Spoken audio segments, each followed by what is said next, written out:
There are two ways to fix an unfair rule.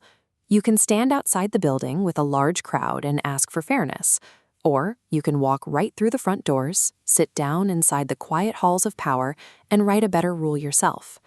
Shirley Chisholm started as a teacher and a community leader, but she quickly realized she wanted to be the one writing the laws.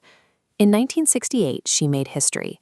She won her election and became the first Black woman ever elected to the United States Congress.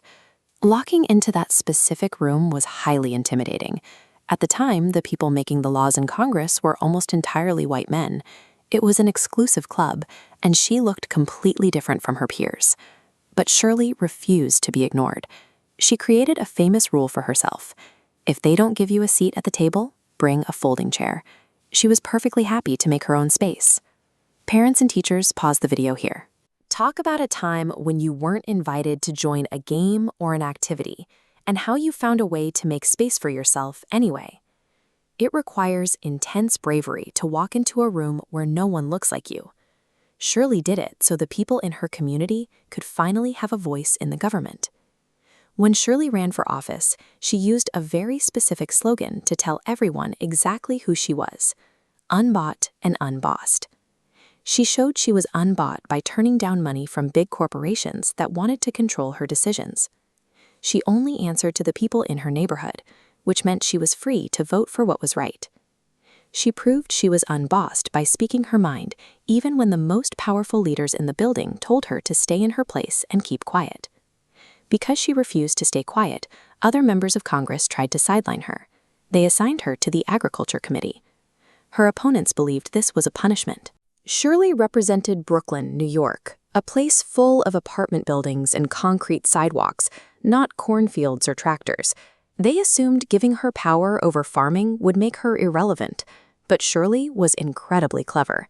Since this committee gave her power over how food was distributed, she used that position to massively expand the National Food Stamp Program.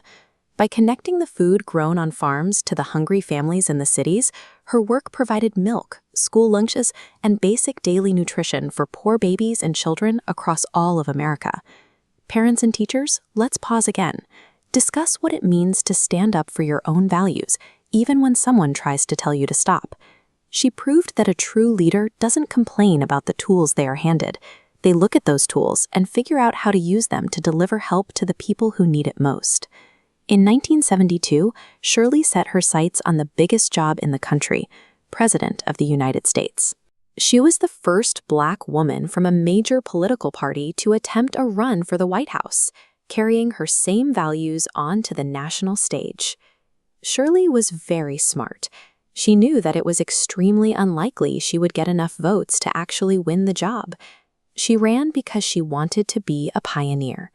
A pioneer is a person who agrees to walk into a thick, difficult forest first, clearing away the branches so that other people can safely walk the road behind them. By running, she forced all the other candidates to answer her questions. Because she was in the race, they had to address topics like equality and civil rights on live national television. Taking these steps was highly dangerous. She survived 3 different assassination attempts just to earn her legal right to speak on that debate stage. Parents and teachers, pause for a final time. Talk about what it takes to be a pioneer in your own life, even when the path looks scary.